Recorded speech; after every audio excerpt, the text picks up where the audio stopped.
Today we will do the types of. Yesterday we have done the concept of mechanical energy, and today we will understand the concept of different forms of energy. Yesterday we have done the conservation of mechanical energy mainly, कि कोई भी एक पास body है, उस body के पास जो mechanical energy रहती है दैट रिमेन्स कंजर्व्ड, वो कंजर्व्ड रहती है, दैट डू नॉट चेंज.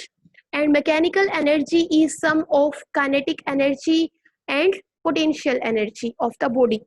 किसी भी बॉडी के पास मैकेनिकल एनर्जी होगी, that mechanical energy is sum of kinetic energy of the body and potential energy of the body. Kinetic energy can vary from one point to another and potential energy can vary, but the total sum of both the energies, that means mechanical energy and this is also known as total energy, that remains conserved at every point. ये हमने कल देखा था कि एक object था, उस object को हमने एक at a height h above the surface of earth place किया था. This was its position A, this was position B and this was position C. So at these positions, three positions, we have seen that all the three positions, the mechanical energy of the object was conserved. That was mgh, mgh and mgh. So mechanical energy of the object is conserved throughout its motion. जब आपने A पे place किया, A से C पे आया और in between the two positions आपने एक और पोजीशन ली B, हर पोजीशन पे जो मैकेनिकल एनर्जी थी that was conserved. This we have learned in the last class. Today in our this class we will understand the different forms of energy. ठीक है कि एनर्जी की different forms कौन सी हैं. Yesterday I have told you regarding that कि different forms of energies are, first form of energy is, I have told you yesterday, can anybody remind me different forms of energies? First is your heat energy. कल हमने बात की थी कि जो आपके पास different forms of energy हैं, जो कि एक फॉर्म से दूसरे फॉर्म में एनर्जी चेंज होती रहती है, तो आपके पास फर्स्ट फॉर्म ऑफ एनर्जी है वो हम यहाँ पे डिस्कस करेंगे और वो आपके पास कौन सी है? हीट एनर्जी है. अब बेटा हीट एनर्जी क्या होती है वो हमें समझना है. Poonam Sharma, stop presenting your screen. Poonam अपना स्क्रीन प्रेजेंट करना बंद करो. Yes, is screen visible to everybody?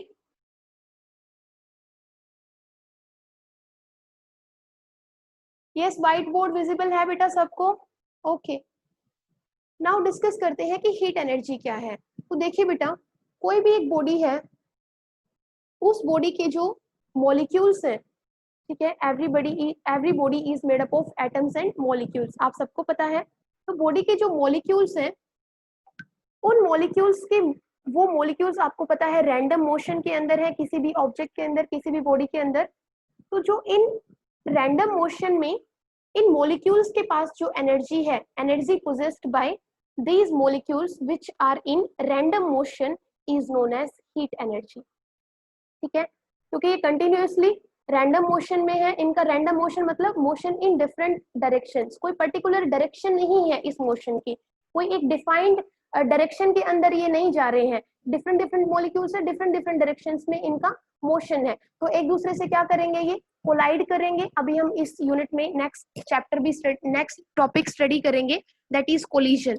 उसमें हम देखेंगे कि कैसे जो ये मॉलिक्यूल्स हैं, एटम्स है, वो एक दूसरे के साथ कोलाइड करते रहते हैं, टकराते रहते हैं. तो जब कोलिजन होता है तो वहां पे जो एनर्जी होती है उसको हम क्या कहते हैं? हीट एनर्जी कहते हैं. तो हीट एनर्जी को कैसे डिफाइन कर सकते हो? Heat energy is the energy possessed by the molecules, by the atoms of a body due to their random motion. I'm writing the definition for you. Heat energy, please note down करें सब साथ साथ इसको. Heat energy is the energy, Aman अपनी present लगा दो, energy possessed by the molecules of a body due to their random motion. अब random motion क्या होता है सबको समझ आ गया ना? A motion which is not defined in a particular direction. ठीक है, ऐसा एक मोशन जिसकी कोई डायरेक्शन नहीं है. बेटा प्लीज अपना माइक ऑफ कर ले, कौन है?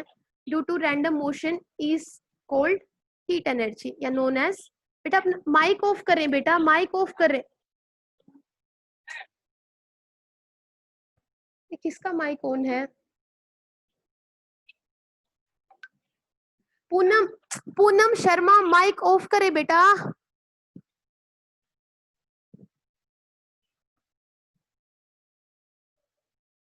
Is known as heat energy. Please कोई अपना माइक ऑन ना करे, बहुत ज्यादा डिस्टरबेंस क्रिएट हो जाता है। Okay, this is known as heat energy. ये हमने एक एग्जांपल दिया है हीट एनर्जी का कि किसी भी बॉडी के अंदर जो मॉलिक्यूल्स है, those molecules are in random motion inside the body and due to the random motion they those molecules, those atoms possesses heat energy। अब दूसरा एक एग्जांपल देखते हैं किसका, हीट एनर्जी का। सपोज एक आपके पास इंक्लाइंड सरफेस है like this. Muskan you are late.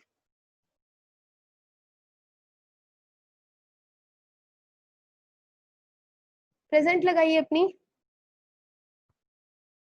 बेटा रिवाइज करा दूं? कल रिवाइज ही कराया था, कल कुछ भी नहीं कराया था। सपोज आपके पास बेटा हम लोग अंकित क्या कर रहे हैं कि डिफरेंट फॉर्म्स ऑफ एनर्जी यहाँ पे स्टडी कर रहे हैं। कल हमने मैकेनिकल एनर्जी स्टडी किया था। Mechanical energy of a body देखा था कि that is sum of kinetic energy of the body and potential energy of the body. कि कोई भी मैकेनिकल एनर्जी है किसी बॉडी की, that is given as sum of kinetic energy of that body plus potential energy of that body. Please mic off करें। और इस mechanical energy को हमने देखा था कि mechanical energy of a body remains conserved. Conserved means constant, हमेशा क्या रहती है, कांस्टेंट रहती है हर पॉइंट के ऊपर। तो ये हमने कल देखा था। आज हम पढ़ रहे हैं डिफरेंट फॉर्म्स ऑफ एनर्जी और उसमें फर्स्ट फॉर्म ही बस अभी स्टार्ट की है। First form of energy is heat energy को हम डिस्कस कर रहे हैं कि व्हाट इज हीट एनर्जी। तो heat energy is the body of molecules due to their random motion. वो मॉलिक्यूल्स रैंडम मोशन में है and due to their random motion जो मॉलिक्यूल्स के पास जो एनर्जी है that energy is known as heat energy. अब देखिए सपोज आप किसी, ये एक इंक्लाइंड सरफेस है, ठीक है, इंक्लाइंड सरफेस ले लो या सिंपली एक सरफेस है, ठीक है, दिस इज अ, ये अभी जिसने माइक ऑन किया ना मैं उसको क्लास से रिमूव कर दूंगी। This is a surface and on this surface आप क्या कर रहे हो, एक मास है, एक ब्लॉक है जिसका मास है m। इस ब्लॉक को आप इस सरफेस पे क्या करा रहे हो, फोर्स लगा के मूव करवा रहे हो, ठीक है। यू आर स्लाइडिंग, करेक्ट जो वर्ड है वो है sliding. You are sliding a block of mass m on this surface, ठीक है। ये एक रफ हॉरिजॉन्टल सरफेस है, प्लीज इसको समझिए। स्क्रीन नहीं दिख रहा है क्या किसी को? निशांत,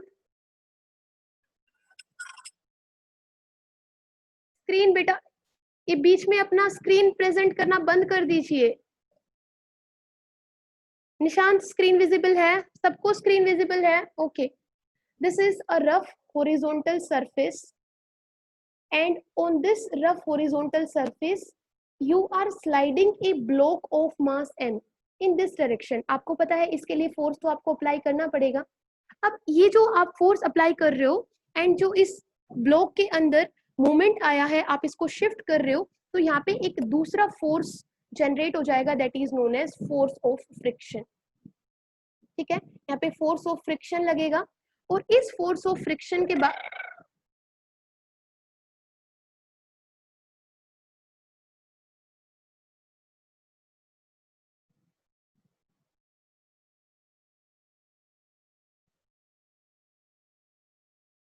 स्क्रीन विजिबल है। ये बीच में हरकत किसकी थी? सुमित है, सुखदर्शन है।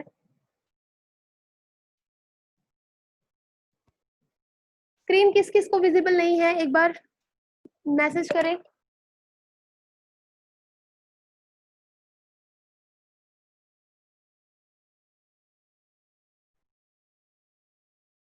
ऐसा कैसे हो सकता है कि आधे लोगों को विजिबल हो और आधे लोगों को विजिबल नहीं हो? निशांत विजिबल है, अंकित है, सुमित विजिबल है, रिंकी विजिबल है।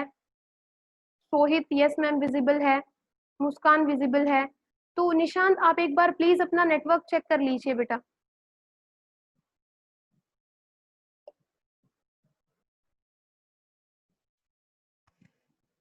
हॉरिजॉन्टल सरफेस पे आप इस ब्लॉक को जब मूव करा रहे हो तो क्या हो रहा है, यहाँ पे फोर्स ऑफ फ्रिक्शन की वजह से आप जब चेक करोगे तो आप ये देखोगे कि ऋतु, ये कौन था?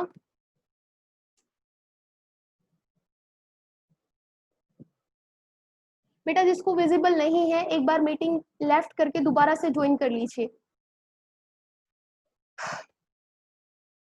क्या होगा कि जैसे ही आप देखोगे बीच में चेक करोगे तो ये जो लकड़ी का ब्लॉक है और ये सरफेस है, इसके बीच में आपको देखोगे कि जो टेम्परेचर है उसमें थोड़ा सा इंक्रीज आपको मिलेगा। That is due to the heat energy. वहाँ पे हीट एनर्जी क्रिएट हुई है किसकी वजह से? फोर्स ऑफ फ्रिक्शन की वजह से। तो हीट एनर्जी के बारे में काफी है। अब आगे चलते हैं बेटा। जिसका एक बार क्लियर ना हो, सॉरी जिसके नेटवर्क में प्रॉब्लम हो, जिसको विजिबल ना हो स्क्रीन, क्योंकि ऐसा नहीं हो सकता कि 15 बच्चों को स्क्रीन विजिबल हो और 2 को विजिबल ना हो, तो आपके नेटवर्क में कुछ प्रॉब्लम है, आप एक बार चेक कर लें। और ये कुछ लोग लेफ्ट कर रहे हैं, कुछ लोग दोबारा से ज्वाइन हो रहे हैं, उसकी वजह से बाकी लोग डिस्टर्ब ना हो। हीट एनर्जी है। सेकंड एनर्जी के बारे में बात करते हैं। Second type of energy is internal energy. Internal energy भी किसी बॉडी से रिलेटेड है। कोई भी एक बॉडी है, कोई भी ऑब्जेक्ट है, उसके पास जो एनर्जी है उस एनर्जी को हम क्या कहेंगे? Internal energy. Internal energy is due to the internal energy भी किसकी वजह से है? ड्यू टू द जो मॉलिक्यूल्स है उन मॉलिक्यूल्स के कॉन्फ़िगरेशन। आपको पता है किसी भी बॉडी के अंदर जो मॉलिक्यूल्स हैं उनकी कुछ कॉन्फ़िगरेशन होती है, किसी ना किसी पैटर्न में वो मॉलिक्यूल्स क्या होना चाहते हैं? अरेंज होना चाहते हैं। जिस भी मॉलिक्यूल में, जिस भी पैटर्न के अंदर ये मॉलिक्यूल्स अरेंज्ड हैं उसको हम क्या कहेंगे? Configuration of molecules. ठीक है, उनका जो शेप है, साइज है, जिस पैटर्न के अंदर वो किसी बॉडी के अंदर अरेंज्ड है, that is known as configuration of molecules. Plus दूसरा क्या होगा, इनकी कुछ कॉन्फ़िगरेशन भी है मॉलिक्यूल्स की किसी भी बॉडी के अंदर, प्लस ये किसमें है? रैंडम मोशन में भी है। क्लियर है? मॉलिक्यूल्स की दो चीजें हम यहाँ पे कंसिडर करेंगे। First is random motion of molecules inside any body. Second thing, configuration of these molecules, कि जो ये मॉलिक्यूल्स हैं ये किस कॉन्फ़िगरेशन में है, कैसा है इनका अरेंजमेंट। तो कॉन्फ़िगरेशन की वजह से जो एनर्जी होती है वो आपको पता है पोटेंशियल एनर्जी होती है। और मोशन की वजह से, because motion contains velocity, motion की वजह से जो एनर्जी होगी that is known as kinetic energy of those molecules. तो जो इंटरनल एनर्जी है किसी भी बॉडी की, internal energy of the body is sum of kinetic. ये मैं थप्पड़ मारूंगी खींच किसी को, कौन है ये? शर्म नहीं आती है? अगर क्लास में अगर पढ़ना नहीं है तो लेफ्ट कर जाइए मीटिंग। क्या शो कर रहे हो बीच में सॉन्ग्स प्ले करके? ये बिहेवियर है आप लोगों का। एटलीस्ट जो सिंसियर स्टूडेंट्स हैं उनको तो क्लास लेने दीजिए। और मुझे ये पता लग गया ना कि ये कौन है। Internal energy is sum of, किसी भी बॉडी की जो इंटरनल एनर्जी है that is sum of kinetic energy plus potential energy. Kinetic energy is due to the random motion of the molecules and potential energy is due to the configuration of those molecules, कि उन molecules की जो configuration है वो कैसी है। तो kinetic energy plus potential energy of the molecules is known as internal energy of a body. Next है आपके पास third type of energy is electrical energy, कि जो इलेक्ट्रिकल एनर्जी है वो क्या है। अब देखिए बेटा,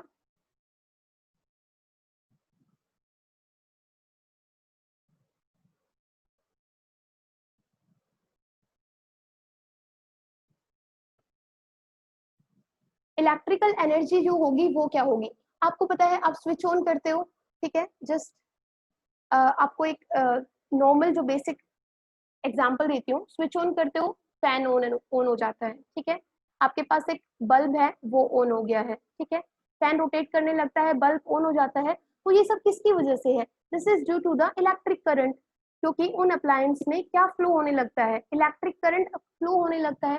लेकिन करंट, इलेक्ट्रिक करंट से भी पहले अगर आप देखोगे तो क्या होगा, इलेक्ट्रिक करंट को फ्लो होने के लिए क्या होना जरूरी है, जो चार्ज कैरियर्स हैं आपके, उन चार्ज कैरियर्स का फ्लो होना जरूरी है। ये आप सबको पता है कि इलेक्ट्रिक करंट तभी फ्लो होता है जब किसी गिवन डायरेक्शन के अंदर जो चार्ज कैरियर्स हैं उनका फ्लो होना स्टार्ट हो जाए। When charge carriers flow in a particular direction, तो वहां पे उस अप्लायंस के अंदर पर्टिकुलरली इलेक्ट्रिक करंट फ्लो होना शुरू हो जाता है। और इलेक्ट्रिक करंट अगर फ्लो होता है तभी वो अप्लायंस क्या करता है, वर्क करता है, चाहे वो फैन हो चाहे वो बल्ब हो। बट आपको नहीं लगता कि स्टार्टिंग से करा दूं?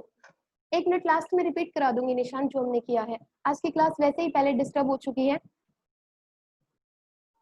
ये जो 1-2 टॉपिक्स हुए हैं, इंटरनल एनर्जी, इलेक्ट्रिकल एनर्जी, इनको मैं लास्ट में रिपीट करा दूंगी, अभी कंसंट्रेट कर लीजिए।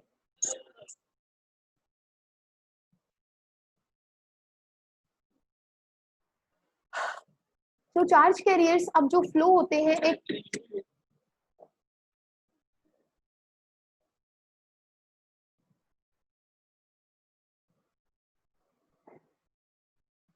तो चार्ज कैरियर्स एक डायरेक्शन से दूसरे डायरेक्शन में, मतलब यहाँ से स्टार्ट हुए, इस पॉइंट से इस डायरेक्शन में जो जा रहे हैं, उनको, आपको नहीं लगता उनको मूव होने के लिए इलेक्ट्रिक एनर्जी की जरूरत होगी, इलेक्ट्रिकल एनर्जी की जरूरत होगी?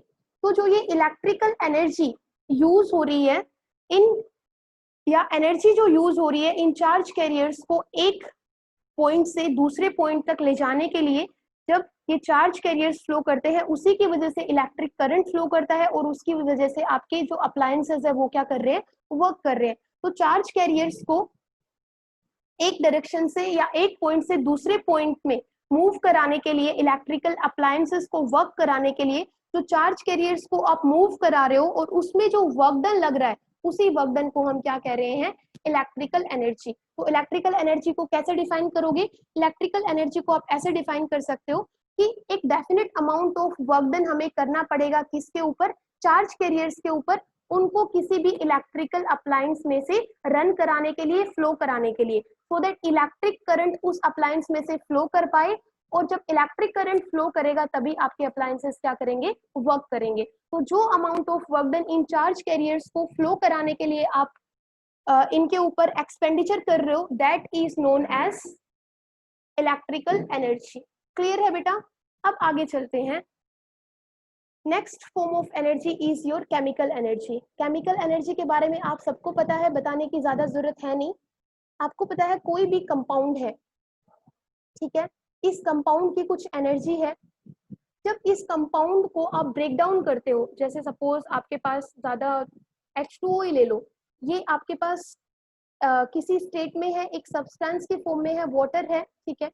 जब आप इसको ब्रेक डाउन करते हो तो ये H2 प्लस O2 में क्या हो जाता है, ब्रेक डाउन हो जाता है। इक्वेशन को बैलेंस कर लेना, ऐसे ये ब्रेक डाउन हो जाएगा। तो अब इसके पास कुछ एनर्जी है, ठीक है, this is known as reactant side और this is known as product side, यही बोलते हो। तो इनके पास कुछ एनर्जी है और इनके पास कुछ एनर्जी है, लेकिन ये हम एटम और न्यूक्लियाई में ज्यादा अच्छे से पढ़ेंगे। जब आपके पास एक सब्सटेंस होता है, एक कंपाउंड होता है, ठीक है, तो जिसकी कुछ फिक्स्ड कॉन्फ़िगरेशन है, तो ब्रेकडाउन होने से पहले जितनी इसके पास एनर्जी है वो एनर्जी लेस है किससे, जब ये क्या हो जाते हैं, ब्रेक डाउन हो जाते हैं। जब ये H2 और O2 में ब्रेक डाउन हो गया है, इस टाइम पे जो इसकी एनर्जी है वो एनर्जी लेस होगी, कब, जब ये कंप्लीट H2O था। तो इस टाइम पे इसके पास एनर्जी कम क्यों है यहाँ पे? वो एनर्जी कम क्यों है, क्योंकि यहाँ पे एक फोर्स लगा हुआ है इस H2 और O2 की वजह से, जिस फोर्स ने इसको एक कंप्लीट कंपाउंड की फॉर्म में क्या कर रखा है, बांध के रखा हुआ है। तो जो फोर्सेस लग रहे हैं इन वोट H2 और ऑक्सीजन के मॉलिक्यूल्स के बीच में, जो इनको एक फिक्स्ड कंपाउंड की शेप में बांध के रखे हुए हैं, उसी एनर्जी को, उन्हीं फोर्सेस को हम क्या कहते हैं, केमिकल एनर्जी। ठीक है बेटा, कुछ फोर्सेस यहाँ पे लगे हुए हैं जिनको आप क्या कहते हो, केमिकल एनर्जी कहते हो। और जब ये ब्रेक डाउन होता है तो यहाँ पे साथ में वही एनर्जी क्या होती है, लिबरेट होती है। तो केमिकल एनर्जी को आप कैसे डिफाइन कर सकते हो? केमिकल एनर्जी को अगर मैं एक लाइन में अगर डिफाइन करना चाहूं तो chemical energy is associated with the forces that give rise to the stability of the substances. Stability of the substances. कि जो आपकी केमिकल एनर्जी है उसको आप कैसे समझ सकते हो कि chemical energy is associated with the forces. ये वो फोर्सेस से एसोसिएटेड एनर्जी है जो कि इस केमिकल कंपाउंड को क्या देती है, स्टेबिलिटी देती है. किसकी? एक सब्सटेंस की. इसको एक सब्सटेंस में बांध के रखा हुआ है, ठीक है, फोर्सेस ने, और उन्हीं फोर्सेस को हम क्या कहते हैं, केमिकल एनर्जी कहते हैं. केमिकल रिएक्शन का सबको पता है कि केमिकल रिएक्शन क्या होती है, तो इसके बारे में ज्यादा डिस्कस नहीं करते हैं. डिस्कस नेक्स्ट के बारे में करेंगे जो कि है न्यूक्लियर एनर्जी, तो कि आप लोगों के लिए एक नया कंसेप्ट तो नहीं बोल सकते. 10th में आप लोगों ने स्टडी किया होगा अबाउट द न्यूक्लियर एनर्जी कि न्यूक्लियर एनर्जी क्या है. न्यूक्लियर एनर्जी आपको पता है कहाँ से मिलती है? न्यूक्लियस से. एटॉमिक न्यूक्लियस से ही आपको मिलेगी न्यूक्लियर एनर्जी.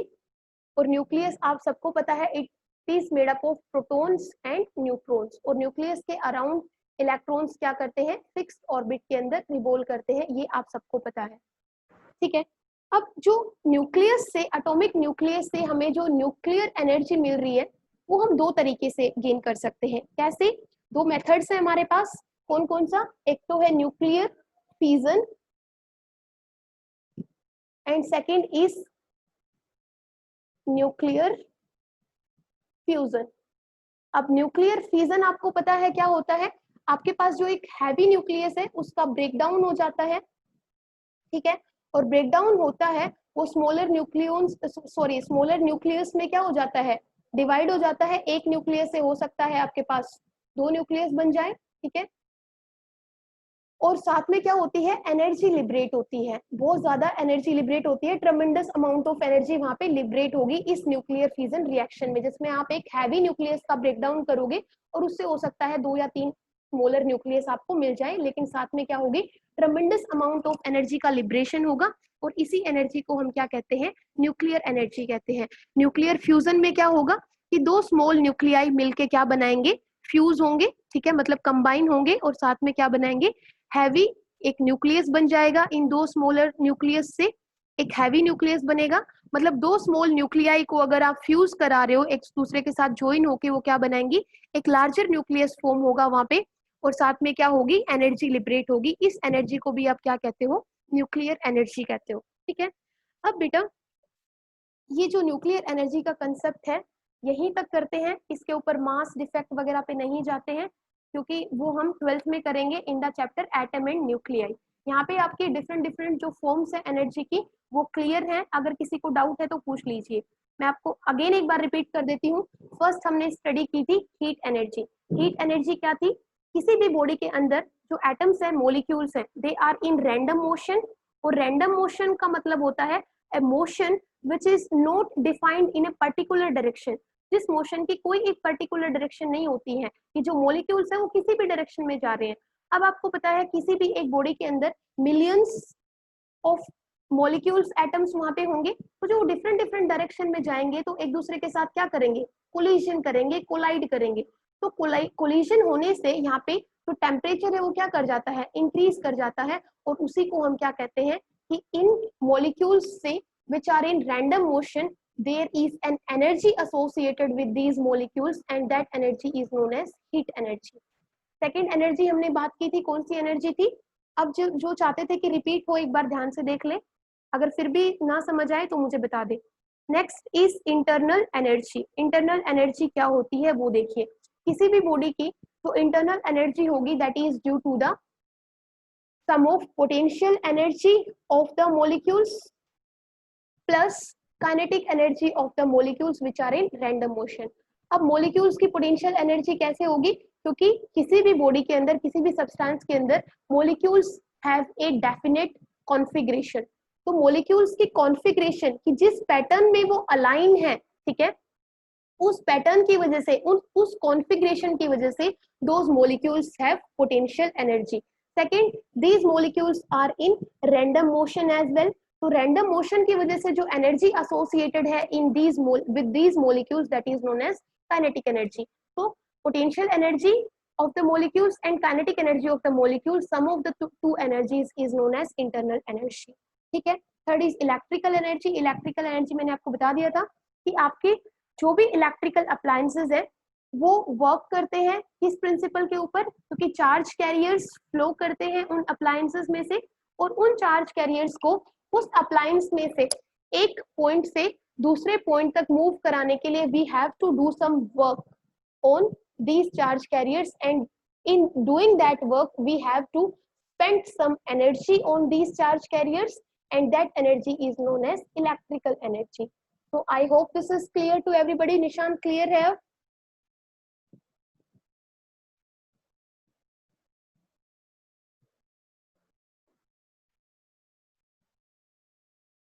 ये आप लोग अपनी चैटिंग बंद कर दे पीछे। नेक्स्ट चलते हैं बेटा मास एनर्जी इक्विवेलेंस पे। क्लियर हो रहा है सबको? अब देखिए सबसे इंपॉर्टेंट रिलेशन, और आइंस्टाइन का ये बोल सकते हो कि काफी इंपॉर्टेंट रिलेशन था, मास एनर्जी इक्विवेलेंस। मास एनर्जी इक्विवेलेंस। अब ये मास एनर्जी इक्विवेलेंस क्या होता है बेटा, इसको समझिए और बहुत ध्यान से समझिए, देखिए ये 11th में ही नहीं 12th में भी आपको समझना है कि क्या होता है। देखिए क्लासिकल फिजिक्स की हम बात करें जो कि आप 11th में स्टडी कर रहे हो, that is known as classical physics. 12th में जब आप फिजिक्स को स्टडी करोगे that is known as modern physics. ठीक है। तो क्लासिकल फिजिक्स के अंदर, इन क्लासिकल फिजिक्स या ओल्ड फिजिक्स भी बोलते हैं, उसके अंदर जो मास है एंड जो एनर्जी है, इन दोनों को हम सेपरेट फिजिकल क्वांटिटी कंसीडर करते हैं। These are considered as two separate physical quantities। ठीक है। और इनका जो कंजर्वेशन है, ठीक है, वो भी हम क्या करते हैं, अलग अलग स्टडी करते थे। Conservation of mass and conservation of energy, दोनों को डिफरेंट डिफरेंट आप क्वांटिटीज, फिजिकल क्वांटिटी कंसिडर कर रहे हो कि मास एक अलग फिजिकल क्वांटिटी है, एनर्जी एक अलग फिजिकल क्वांटिटी है।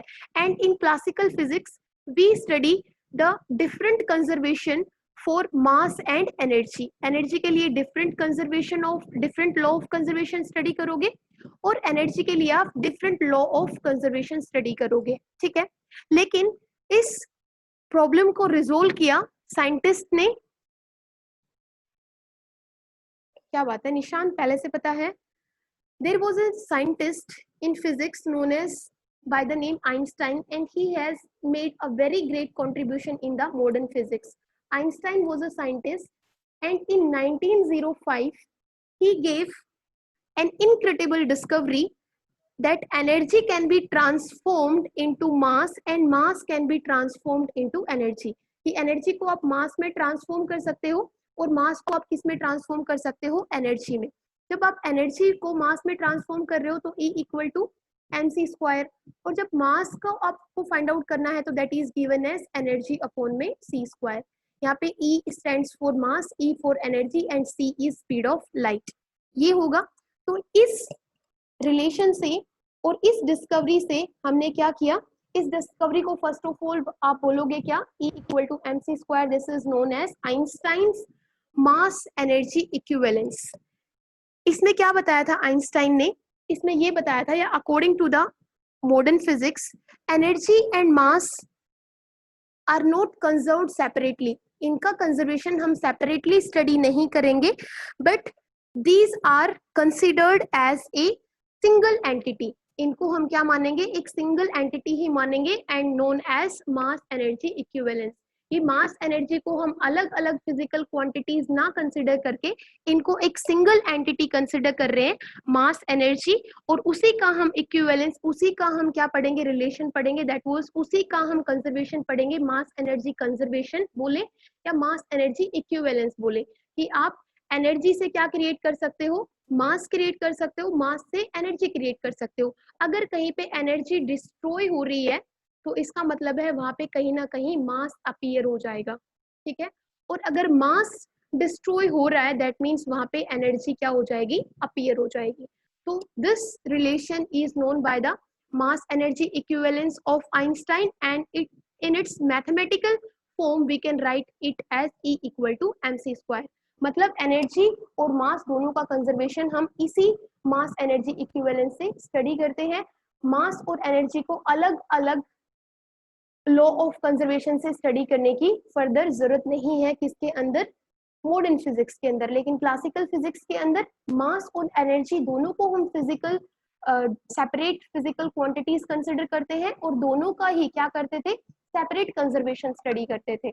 लेकिन इस डिस्कवरी के बाद, इस मास एनर्जी इक्विवेलेंस के बाद ये प्रॉब्लम हमारी खत्म हो गई है। Mass energy are considered as a single entity, ठीक है। अब देखिए प्रॉब्लम ये है कि हमने बहुत सारी ऐसी इक्वेशंस देखी हैं, बहुत सारी ऐसी रिएक्शंस देखी हैं नेचर के अंदर जिसमें हमने देखा है कि मास भी डिस्ट्रॉय हो रहा है और एनर्जी भी डिस्ट्रॉय हो रही है।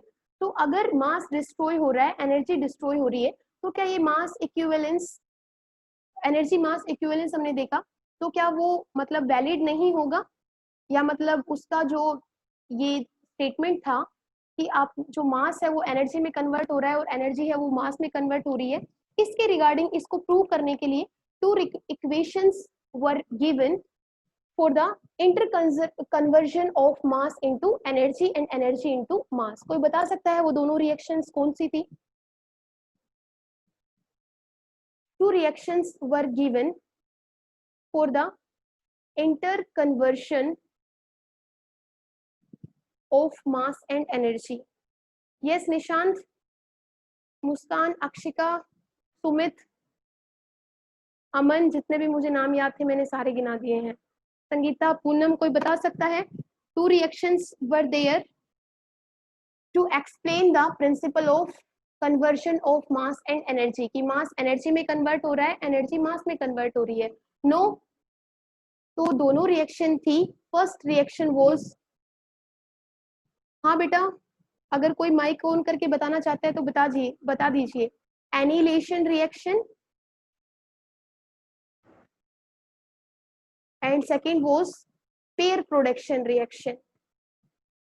पेयर प्रोडक्शन रिएक्शन, बेटा ये दोनों ही रिएक्शन थी जो कि इस प्रिंसिपल को एस्टेब्लिश करती हैं, या ये जो प्रिंसिपल है इसके रिजल्ट को सपोर्ट करती हैं कि एनर्जी को हम मास में कन्वर्ट कर सकते हैं और मास को हम एनर्जी में कन्वर्ट कर सकते हैं, वही हम देखेंगे। तो फर्स्ट डिस्कस करते हैं किसको, एनिलेशन रिएक्शन को। अब एनिलेशन रिएक्शन क्या है? एनिलेशन रिएक्शन में हम ये पढ़ेंगे कि हमारे पास एक इलेक्ट्रॉन है जिसके ऊपर चार्ज आपको पता है नेगेटिव होता है, और हमारे पास एक पॉजिट्रॉन है।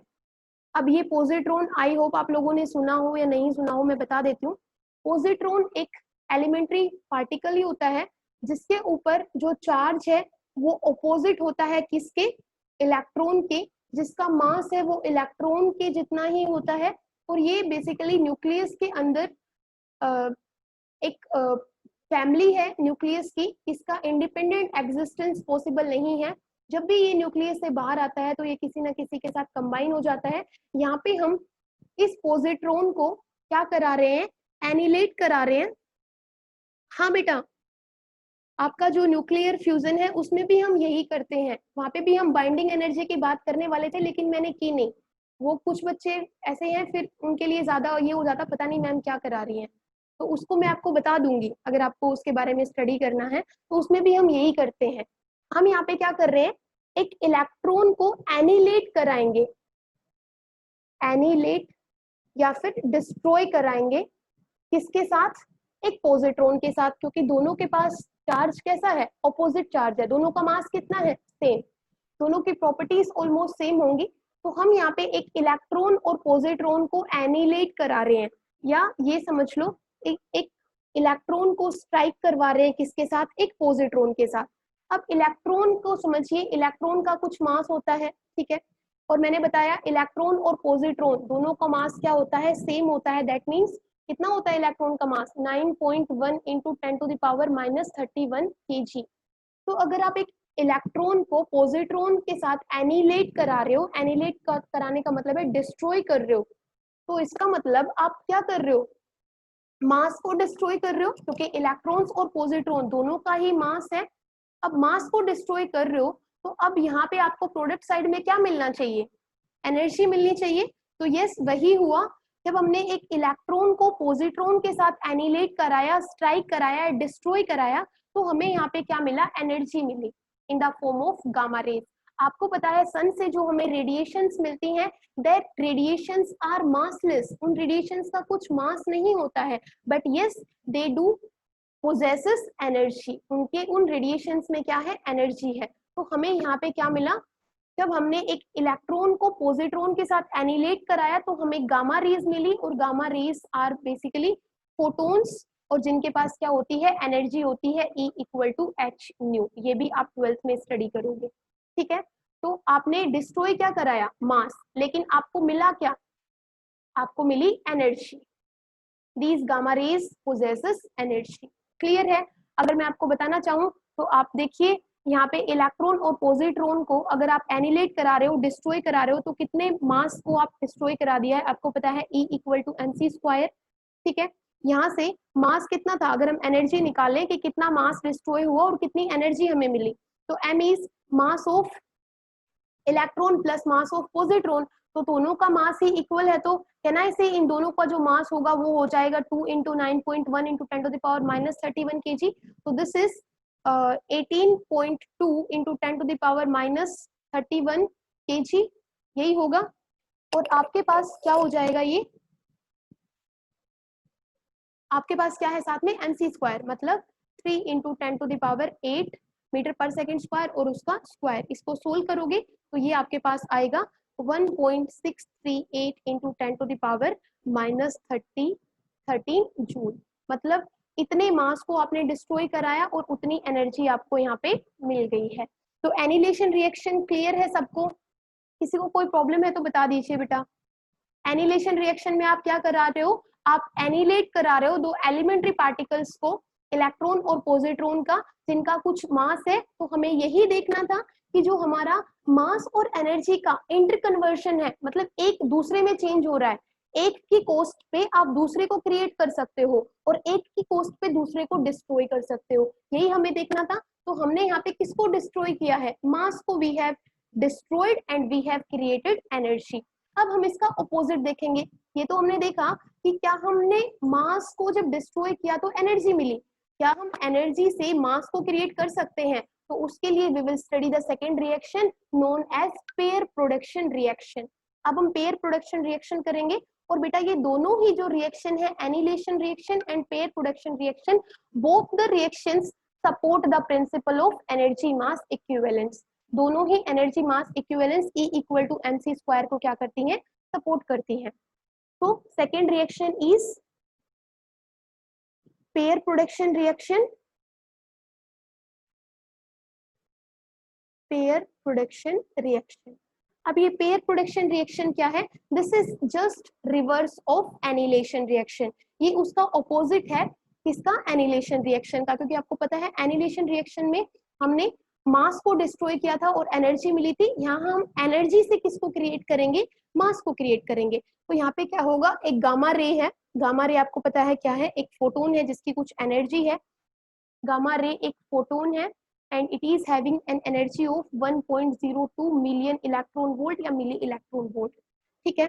जब ये इंटरैक्ट करता है किसी न्यूक्लियस के साथ, ठीक है, यहाँ पे न्यूक्लियस हम कहाँ से लेके आएंगे, न्यूक्लियस हम मार्केट में नहीं मिलता है, यहाँ पे कोई एलिमेंट रखेंगे, कोई एटम रखेंगे, उस एटम का न्यूक्लियस होगा। मतलब जब एक्सरेज को हम किसी एटम के साथ या किसी सब्सटेंस के साथ क्या कराएंगे, स्ट्राइक कराएंगे, तो ये क्या होगा, वो एटम क्या करेगा, इसकी एनर्जी को क्या कर लेगा, एब्जॉर्ब कर लेगा, और उससे हमें क्या मिलेगा, यहाँ पे पेयर के अंदर, क्यों बोलते हैं पेयर प्रोडक्शन, क्योंकि हमें पेयर में यहाँ पे एक इलेक्ट्रॉन मिलेगा और उस इलेक्ट्रॉन के साथ हमें यहाँ पे क्या मिलेगा, एक पॉजिट्रॉन मिलेगा। इलेक्ट्रॉन को आप ऐसे लिखते हो, पॉजिट्रॉन को आप ऐसे लिखोगे। तो जब आपने क्या कराया, एक गामा रे को, that is a photon and that is having some energy, उसको जब आपने एक स्ट्राइक कराया एक न्यूक्लियस के साथ, अब न्यूक्लियस के साथ स्ट्राइक कैसे कराया, I hope you have understood. यहाँ पे आप कोई एलिमेंट लोगे, कोई एटम लोगे जिसका न्यूक्लियस होगा, ठीक है, उसको स्ट्राइक कराओगे, वो न्यूक्लियस उसकी एनर्जी को क्या कर लेगा, एब्जॉर्ब कर लेगा, और यहाँ पे आपको प्रोडक्ट साइड में क्या मिलेगा, एक पेयर मिलेगा, किसका, इलेक्ट्रॉन और पॉजिट्रॉन का। Electron are having minus charge on it and positron is having plus charge on it. तो आपने डिस्ट्रॉय किसको किया, एनर्जी को, आपको मिला क्या यहाँ पे, मास। तो बाय या फिर at the cost of energy we have created mass. बेटा इन दोनों इक्वेशन सॉरी रिएक्शंस में किसी को कोई प्रॉब्लम है तो बताइए। तो यहाँ पे जो एनर्जी होगी वो फॉर्मूला लगा सकते हो आप, E equal to mc square. अब यहाँ पे आपने मास क्रिएट किया है तो देखते हैं कितना मास क्रिएट किया होगा, that is given as E over mc square. तो एनर्जी कितनी है, एनर्जी है एक फोटोन की या गामा रे की, that is 1.02 million electron volt, और c square that means 3 into 10 to the power 8 और इसका स्क्वायर। अब बेटा जो मिलियन इलेक्ट्रॉन वोल्ट है उसको हमें एनर्जी चाहिए, वो जूल्स में चाहिए, तो मिलियन इलेक्ट्रॉन वोल्ट को किस में चेंज करेंगे, हम जूल्स में चेंज करेंगे। और आपके पास 1 इलेक्ट्रॉन वोल्ट होता है, that is equal to 1.6 into 10 to the power -19 joules. और अब आपको क्या करना है, this is million electron volt, तो जो 1 मिलियन इलेक्ट्रॉन वोल्ट है वो क्या हो जाएगा, 1.6 into 10 to the power -19 into 10 to the power 6, क्योंकि million means 10 to the power 6, तो ये हो जाएगा 1.6 into 10 to the power -13 joules. तो आप क्या करोगे, सिंपली ये जो मिलियन इलेक्ट्रॉन वोल्ट है यहाँ पे आप किसके साथ मल्टीप्लाई कर दो, ये 1.6 into 10 to the power -13 के साथ मल्टीप्लाई कर दो, ये आपके पास आंसर आएगा वो जूल्स में आ जाएगा। क्लियर है, तो आपको क्या मिला, एनर्जी से सॉरी जूल्स में आ गया आपका आंसर, और ये आपके पास नीचे है speed of light is metre per second, तो आपके पास जो आंसर आएगा वो किस में आएगा, केजी में आएगा। तो आपको आपने क्या डिस्ट्रॉय किया, एनर्जी डिस्ट्रॉय की, आपको क्या मिला, मास मिला, ठीक है। तो एनर्जी की कॉस्ट पे हम क्या क्रिएट कर रहे हैं, मास। जो एनिलेशन रिएक्शन थी उसमें हमने क्या किया था, मास की कॉस्ट पे एनर्जी क्रिएट की थी। काफी है बेटा आज के लिए, या और करा दूं आगे,